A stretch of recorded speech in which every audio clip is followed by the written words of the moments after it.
Hello दोस्तों, स्वागत है आपका एक और नए वन शॉट के साथ में। आज हमारी तरफ बहुत बारिश हो रही है, आंधी भी आ रही है, तो लाइट नहीं आ रही है, तो लाइट थोड़ी सी कम आपको दिख सकती है, लेकिन वीडियो की क्वालिटी मैनेज हो जाएगी, पर कंटेंट की क्वालिटी में कोई मैनेज नहीं होना है। इसलिए आज एक सरल यूनिट लेके आए भाई। 4th सेमेस्टर जूलॉजी में 8 यूनिट है, उनमें से हम आपको 3 करा चुके हैं। ठीक, डीएनए डायग्नोस्टिक्स हमने आखिरी आपको कराई थी, और ये अपनी 7वीं यूनिट है। अब कुछ लोग कहेंगे बेसिक्स ऑफ कंप्यूटर, आप कंप्यूटर पढ़ाने लगे भाई, तो ये 4th सेमेस्टर जूलॉजी में ही 7वीं यूनिट है जो कि कंप्यूटर है भाई। ठीक है, तो इस यूनिट को आज हम लोग कवर करने वाले हैं, और इससे भी लगभग अगर आपका पेपर डिस्क्रिप्टिव है या ऑब्जेक्टिव है, 10 नंबर इस यूनिट से आपके पक्के हो जाएंगे। सबसे पहले भाई इसमें आपको पढ़ना है कंप्यूटर क्या है। तो हम लोग जब फर्स्ट क्लास में आते हैं तब से सिखाया जाता है computer is an electronic machine which converts raw data into meaningful information. यानी जो कच्चा बच्चा डेटा आप कंप्यूटर को दोगे वो उसे अच्छा पका पुकू के काम चलाऊ वाला डेटा आपको दे देगा भाई। ठीक है, तो हमने भी लिख दिया कंप्यूटर एक इलेक्ट्रॉनिक डिवाइस है जो इनपुट डेटा को एक्सेप्ट करता है। चलिए, लाइट भी आ गई और अच्छी क्वालिटी हो जाएगी। जो इनपुट डेटा को एक्सेप्ट करता है, उसको प्रोसेस करता है और मीनिंगफुल इंफॉर्मेशन में आउटपुट हमें दे देता है। यानी कंप्यूटर क्या करेगा, हमने उसे कुछ इनपुट दिया, कोई जानकारी दी, उसने उसे प्रोसेस किया, और प्रोसेस करने के बाद में जो डेटा हमें चाहिए वो डेटा हमें उसने दे दिया भाई। ठीक है, इसके कैरेक्टरिस्टिक्स की बात करें तो ये सब फर्स्ट क्लास में पढ़ाया जाता है भाई। इसकी स्पीड बहुत तेज होती है, जो भी बताता है एक्यूरेट बताता है, यानी एक्यूरेसी होती है इसमें हम लोग डेटा को सेव करके रख सकते हैं। ये ऑटोमेटिक काम करता है। कंप्यूटर सिस्टम के मेन पार्ट्स जो मिलकर कंप्यूटर को फंक्शनल बनाते हैं, उसमें चाहे उसका सीपीयू हो, माउस हो, हार्डवेयर हो, सॉफ्टवेयर हो, जब ये सब मिलाओगे तभी तो कंप्यूटर चलेगा ना। तो उसे हम लोग कहते हैं कंपोनेंट्स। तो अगर पूछे कंप्यूटर के कंपोनेंट्स क्या होते हैं, तो वो ऑपरेटर्स, ठीक है, वो पार्ट्स जो मिलकर कंप्यूटर को चलने लायक बनाएंगे उसे हम लोग कंपोनेंट्स कहेंगे भाई। ठीक है, फिर इससे शॉर्ट में क्वेश्चन बन सकता है हार्डवेयर क्या है और सॉफ्टवेयर क्या है। बचपन से सिखाया जाता भैया, जिसे हम छू सकते हैं, जिसे देख सकते हैं, जिसे महसूस कर सकते हैं, वो सब हार्डवेयर होते हैं। तो हमने कहा ये कंप्यूटर के फिजिकल पार्ट होते हैं भैया। जैसे ये डिजिटल बोर्ड अपना लगा हुआ, तो स्क्रीन को हम लोग छू सकते हैं ना, छू सकते हैं, तो ये क्या है, इसका हार्डवेयर है भाई। ठीक, जिन्हें हम देख सकते हैं, छू सकते हैं, जैसे कीबोर्ड है, माउस है, मॉनिटर है, सीपीयू है, प्रिंटर है, जो भी कुछ आप देख सकते हो वो सब कुछ क्या कहलाएगा, हार्डवेयर कहलाएगा। निम्न प्रकार के होते हैं, इनमें इनपुट डिवाइस आएंगे। इनपुट डिवाइस जिनसे सिग्नल दिया जाएगा भाई। ठीक, जैसे कीबोर्ड से इनपुट दे रहे हैं, टाइप कर रहे हैं, तो वो इनपुट है। माउस से सिग्नल दे रहा है तो वो इनपुट है। स्क्रीन पे दिखाई दे रहा, हमें मिल रहा है, तो ये आउटपुट है भाई। ठीक है, प्रोसेसिंग डिवाइस, सीपीयू वगैरह में प्रोसेसिंग डिवाइस आ जाएंगी, स्टोरेज डिवाइस आ जाएंगी भाई। ठीक है, ये सारा का सारा हार्डवेयर पार्ट है। स्टोरेज डिवाइस जिससे पेन ड्राइव इसमें लगी हुई है, तो पेन ड्राइव भी क्या है, हम उसे छू सकते हैं, महसूस कर सकते हैं। ठीक है, सीडी है, डीवीडी है, ये सारे स्टोरेज डिवाइस को भी हम लोग पकड़ सकते हैं, छू सकते हैं, तो ये भी सब काय में आएंगे, हार्डवेयर में आएंगे। सॉफ्टवेयर क्या होता है, ये इंस्ट्रूमेंट्स और प्रोग्राम का सेट है भैया। हार्डवेयर तो ये मिल गया हमें, लेकिन अब इसे चलाने के लिए एक सॉफ्टवेयर चाहिए, तो ये प्रोग्राम्स का एक सेट होता है जो कंप्यूटर को बताता है कि क्या काम उसे करना है। टाइप्स की बात करें तो 2 मेन सॉफ्टवेयर होते हैं। एक सिस्टम सॉफ्टवेयर जो कंप्यूटर को ऑपरेट करेगा, जिसे हम लोग ऑपरेटिंग सिस्टम भी कहते हैं, और एक एप्लीकेशन सॉफ्टवेयर होगा। इसमें MS ऑफिस है, MS DOS है, म्यूजिक सुन रहे हो आप, कोई रेलवे रिजर्वेशन कर रहे हो, बैठे हो, जो भी एप्लीकेशन, जो आपके काम की एप्लीकेशंस हैं, वो सारे एप्लीकेशन सॉफ्टवेयर कहलाते हैं भाई। ठीक है, फिर एक इसमें आपको पढ़ना है CPU। मेरे भाई पेपर में शॉर्ट में CPU क्या है, ALU क्या है, इन सब पे खूब शॉर्ट नोट आते हैं, खूब टिप्पणी आती है भाई। तो CPU का पूरा नाम क्या है, सेंट्रल प्रोसेसिंग यूनिट। 2 नंबर में आएगा, तो अगर आप टिप्पणी लिख दोगे आराम से नंबर मिलेंगे, कोई दिक्कत नहीं। तो सेंट्रल प्रोसेसिंग यूनिट, जिसे आप CPU कहते हो, ये कंप्यूटर का मेन प्रोसेसिंग यूनिट है जो डेटा को प्रोसेस करता है। सर जी, डेटा और डाटा में क्या फर्क है, डाटा हिंदी का शब्द है, डेटा इंग्लिश का शब्द है। तो ये डेटा को प्रोसेस करेगा और जो भी इंस्ट्रक्शंस दिए जाएंगे उन्हें एग्जीक्यूट करेगा, डेटा को प्रोसेसिंग करेगा, ऑपरेशंस को कंट्रोल करेगा, लॉजिकल डिसीजन जो लिए जाएंगे उस सब में ये मदद करेगा, जिसे हम लोग CPU कहते हैं भाई। ठीक है, इसी को ब्रेन ऑफ द कंप्यूटर भी कहते हैं, यानी कंप्यूटर का दिमाग भी CPU को ही कहा जाता है भाई। ठीक है, इसी का पार्ट होता है ALU, जिसे हम लोग अर्थमेटिक लॉजिक यूनिट बोलते हैं। ALU CPU का पार्ट है जो अर्थमेटिक एंड लॉजिक का मतलब क्या है, जितनी भी कैलकुलेशंस हैं, जोड़ना, घटाना, गुणा, भाग, जिसमें लॉजिक लग रहा है वो सब इस पार्ट से कंट्रोल होगा भाई, ठीक। तो इसका पूरा नाम अर्थमेटिक लॉजिक यूनिट होता है। ये लॉजिकल ऑपरेशंस को परफॉर्म करता है, जैसे जोड़ना है, घटाना है, मल्टीप्लिकेशन है, ठीक है, भाग देना है, कंपैरिजन है, ये सब कौन करेगा? ALU यानी अर्थमेटिक लॉजिक यूनिट करेगा। CU क्या करेगा? CU यानी कंट्रोल यूनिट। ये CPU का वो पार्ट होता है जो कंप्यूटर के सभी ऑपरेशंस को कंट्रोल करेगा, नाम ही है उसका कंट्रोल यूनिट भाई, ठीक है, कोऑर्डिनेट करेगा। ये इंस्ट्रूमेंट्स को कंट्रोल करता है, डेटा फ्लो को मैनेज करता है और सारे डिवाइस को कोऑर्डिनेट कनेक्ट करने का ये काम करता है, यानी पूरे सिस्टम को, पूरे कंप्यूटर को जो कंट्रोल करेगा वो कंट्रोल यूनिट कहलाएगा भाई, ठीक है। फिर रजिस्टर्स आपसे पूछ सकता है शॉर्ट में, फिलहाल ये नहीं आएगा रजिस्टर्स, लेकिन पूछ सकता है। तो रजिस्टर CPU के अंदर एक पार्ट है जो क्या करेगा?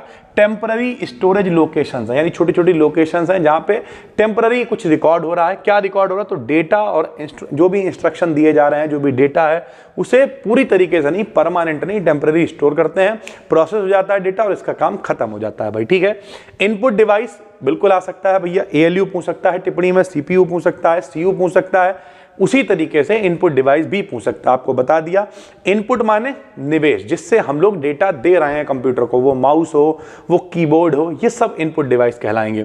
तो वे डिवाइसेस जिनके थ्रू हम लोग डेटा और इंस्ट्रक्शंस कंप्यूटर को एंटर करवाते हैं, इनपुट डिवाइस कहलाते हैं। जैसे कीबोर्ड है, माउस है, स्कैनर है, ठीक है, इसके अलावा माइक्रोफोन है, ये सारे के सारे क्या आ जाएंगे? इनपुट डिवाइस आ जाएंगे।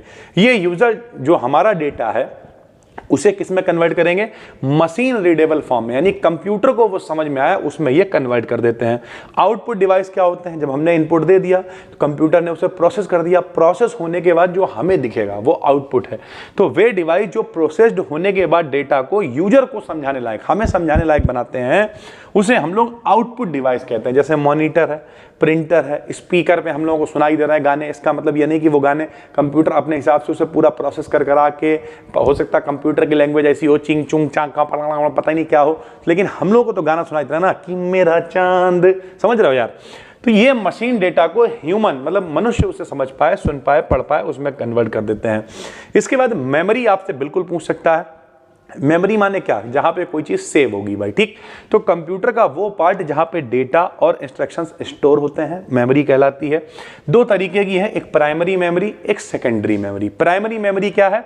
प्राइमरी मेमोरी वो मेमोरी होती है जो डायरेक्टली CPU के साथ जुड़ी होती है, फास्ट होती है। जैसे आपने देखा होगा, इसमें अगर हमने पहला लिखा है रैम, जब भी अभी आप फोन लेने जाते हो, फोन में भी होता है कि 2 GB इसकी रैम है, 16 GB इसकी रोम है, यानी 16 GB तक आप उसमें डेटा स्टोर करके रख सकते हो, जो कि डिलीट नहीं होगा।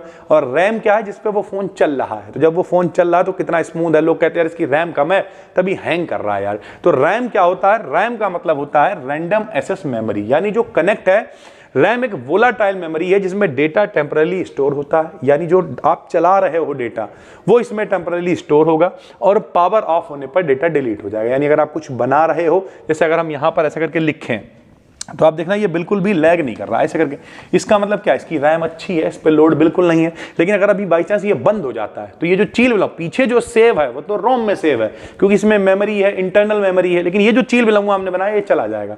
लेकिन ये अच्छा कितना चलेगा, लैग करेगा नहीं करेगा, ये रैम पे डिपेंड करेगा। तो रैम एक वोलाटाइल मेमोरी है, लेकिन जो रोम है उसे कहते हैं रीड ऑनली मेमोरी। रीड का मतलब इसे, जैसे ये PDF पीछे इसमें सेव है तो हम इसे एडिट नहीं कर सकते हैं, ये सेव है, रीड पढ़ सकते हैं इसे।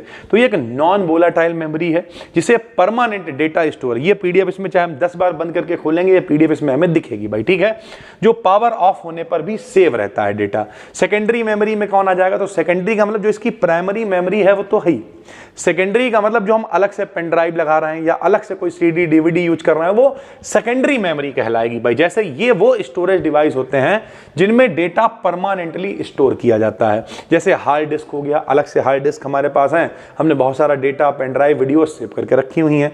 SSD लगवा लेते हैं लोग लैपटॉप में, पेन ड्राइव हो गया, CD हो गया, DVD हो गया, जिसमें भी आप अलग से डेटा सेव कर रहे हो उसे हम लोग कहते हैं सेकेंडरी मेमोरी। ये परमानेंट और लार्ज स्टोरेज मेमोरीज होती है। मेरे पास 20-25 पेन ड्राइव रखी हुई हैं जिसमें बहुत सारा कंटेंट अवेलेबल है भाई, ठीक है। तो वो सारी पेन ड्राइव्स हैं, मतलब 2-3 साल 4 साल का सारा कंटेंट मेरे पास है। फिर ऑपरेटिंग सिस्टम क्या है? तो ऑपरेटिंग सिस्टम बता चुके हैं, सिस्टम सॉफ्टवेयर ही है, सेट है एक ऐसा जो इस पूरे सिस्टम को, कंप्यूटर को चलाएगा। तो जो यूजर और कंप्यूटर हार्डवेयर के बीच इंटरफेस का काम करता है, वही कंप्यूटर के ऑपरेशंस को कंट्रोल करता है। फंक्शन क्या है? प्रोसेस को मैनेज करेगा, मेमोरी को मैनेज करेगा, फाइल को मैनेज करेगा, डिवाइस को मैनेज करेगा, सिक्योरिटी का भी काम करेगा। तो ये सब ऑपरेटिंग सिस्टम का काम होता है। कुछ छोटी छोटी चीजें हैं जो एक एक दो नंबर में पूछ सकता है आपसे। वेबसाइट क्या होती है? तो वेबसाइट क्या होती है? अब कभी आपने, मान लिया आपकी यूनिवर्सिटी, आपने वेबसाइट खोली तो उस पर एक पेज आएगा, फिर उसी में दूसरा, तीसरा, चौथा, तो कई वेब पेजेस को जब मिला देते हैं तो उसे वेबसाइट बोल देते हैं। साइट मतलब क्या? वो जगह जहां पे कुछ हमें कुछ मिले तो वेब पेज मिलेंगे। तो यह इंटरकनेक्टेड वेब पेजेस का कलेक्शन होता है। कई वेब पेजेस जिस साइट में मिलेंगे वही वेबसाइट कहलाएगी, जो कि इंटरनेट पर अवेलेबल होता है। होम पेज क्या होता है? सबको पता है, जब वेबसाइट खोलोगे तो जो पहला पेज आएगा यह किसी वेबसाइट का मेन या फर्स्ट पेज होता है, जहां से यूज वेबसाइट एक दूसरे पेजेस एक्सेस करता है भाई। ठीक है, आपने मान लिया किसी यूनिवर्सिटी की वेबसाइट खोली, वहीं से आएगा रिजल्ट वाला पोर्शन, न्यू अपडेट, सारी चीजें फर्स्ट पेज से आपको मिलेंगी, इसलिए हम लोग उसे कहेंगे होम पेज भाई। ठीक है, फिर वर्ल्ड वाइड वेब, www आपने सुन रखा होगा। तो ये ग्लोबल सिस्टम है, सरल भाषा में एक एड्रेस है, ठीक है, जिसमें इंटरनेट पर अवेलेबल इंटरकनेक्टेड वेब पेजेस होते हैं, यानी वेबसाइट है। इसे किसने खोज करा? तो टिम बर्नर्स-ली ने इसे इन्वेंट किया था। उसके अलावा यूआरएल, लोग कहते हैं यूआरएल बताओ, तो नाम ही है उसका, यूनिफॉर्म रिसोर्स लोकेटर। लोकेटर मतलब लोकेशन, कौन सी वेबसाइट की लोकेशन क्या है वो यूआरएल बताएगा। तो यूआरएल इंटरनेट पर किसी स्पेसिफिक रिसोर्स या वेब पेज का एड्रेस होता है, जिसके थ्रू उस रिसोर्स को हम लोग ढूंढ सकते हैं, एक्सेस कर सकते हैं। लास्ट में सर्च इंजन की बात, तो ये भी एक सॉफ्टवेयर प्रोग्राम ही होता है जिसपे हम कुछ सर्च कर सकते हैं। गूगल है, याहू है, इस तरीके के जो भी प्लेटफॉर्म्स हम लोग देखते हैं। यूट्यूब भी अब एक सर्च इंजन ही है भाई, तो इस पर अवेलेबल इंफॉर्मेशन को हम लोग सर्च कर सकते हैं भाई। ठीक है, तो जिन लोगों के भी पेपर डिस्क्रिप्टिव हैं, इसमें भैया इस पेपर से शॉर्ट क्वेश्चन बन सकते हैं। Hardware, software, CPU, ALU, CU, ठीक है, इनपुट डिवाइस, आउटपुट डिवाइस, उसके अलावा ये वेब पेज क्या है, वेबसाइट क्या है, इस तरीके के क्वेश्चन इससे बन सकते हैं। उम्मीद करते हैं आपको समझ में आ गया होगा। टेलीग्राम पर अपना फ्री में चैनल है, डिस्क्रिप्शन में लिंक है, क्लिक करके ज्वाइन कर लेना। ये पीडीएफ आपको वहां पर दे देंगे। हम मिलते हैं आपसे एक और वीडियो में, तब तक के लिए धन्यवाद, थैंक यू। बस 4 यूनिट और रह गई हैं और 4th सेमेस्टर की जियोलॉजी भी उड़ा देंगे। थैंक यू भाई, धन्यवाद।